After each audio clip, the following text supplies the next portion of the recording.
The 21 years that I spent in Oregon made a very great impression on me.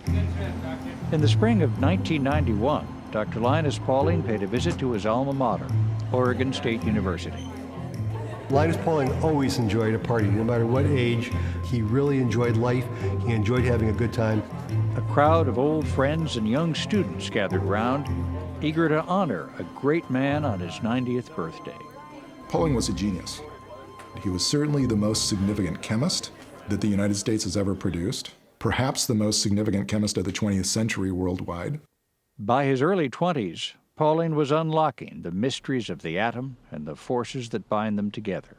From the time he was late adolescent until the last few years of his life, he was a man who was learning new things, who really cared about science, who cared about people, who cared about students, and made major, even revolutionary developments in chemistry, in molecular biology.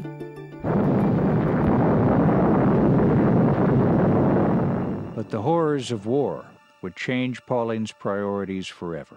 Now is the time to fight for your lives and the lives of your children and grandchildren and great-grandchildren too. He thought that the worst thing that could happen was suffering. And so he felt that humans should do all they could to ameliorate suffering.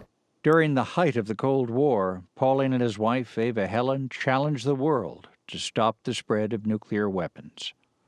He was condemned by different governmental agencies here who thought that he was acting on behest of the communists and doing something in their best interest rather than our best interest. He lost his passport 3 times.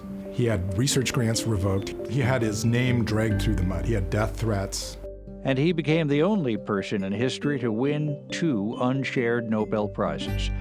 But controversy would shadow Pauling the rest of his life. And on the vitamin C stuff, he was labeled a crank and a kook. And I think many people still consider him to be a crank and a kook. He felt so convinced that orthomolecular medicine would be a means of improving public health that he was willing to suffer the consequences for making public statements. Through a century filled with the harshest criticism and the highest acclaim, Pauling held fast to his beliefs as a scientist, humanitarian, and citizen of the world. I take great pleasure in thinking about a difficult scientific problem and trying to find the solution to it. And especially great pleasure when I do find the solution to it. As Linus Pauling neared the end of a long career, he faced a final decision. With whom could he entrust his life's work and that of his wife, Ava Helen? So we're now in the aisle with all of the correspondence that Pauling did for all of his life, and really is the heart of the collection. Courted by many institutions, Pauling chose Oregon State University. Yeah, so this is a pretty remarkable box right here. We've got the letters from all the Kennedys. There's a file here on Kennedy's counterpart in the Soviet Union, Nikita Khrushchev. So as Pauling was writing letters to Kennedy protesting the use of testing of nuclear weapons, he was also writing letters to Khrushchev. And this is just one box from all the boxes we have. One of about 500. He bequeathed to us almost everything that he had. It's hugely significant. It's one of the largest collections of its kind in the world. It's documenting a person who was in the middle of all kinds of important conversations, essentially the entire breadth of the 20th century. Linus Carl Pauling was born in Portland in 1901. His father, Herman, was a hard-working, self-taught pharmacist. His mother, Belle, descended from an Eastern Oregon pioneer family. When Linus was 4, the family moved to the Wild West town of Condon, where Herman opened his own drugstore. Linus loved Condon. There were cowboys in the street. There were these hardscrabble Scottish farmers out in the hills.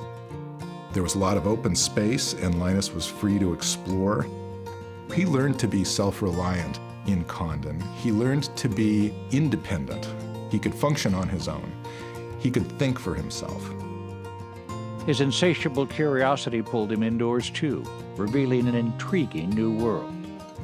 Linus would tell stories about going into his father's drugstore.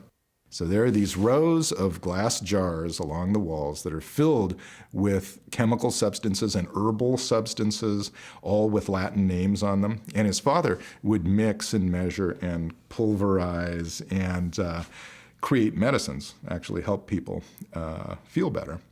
That had a terrific effect on Linus.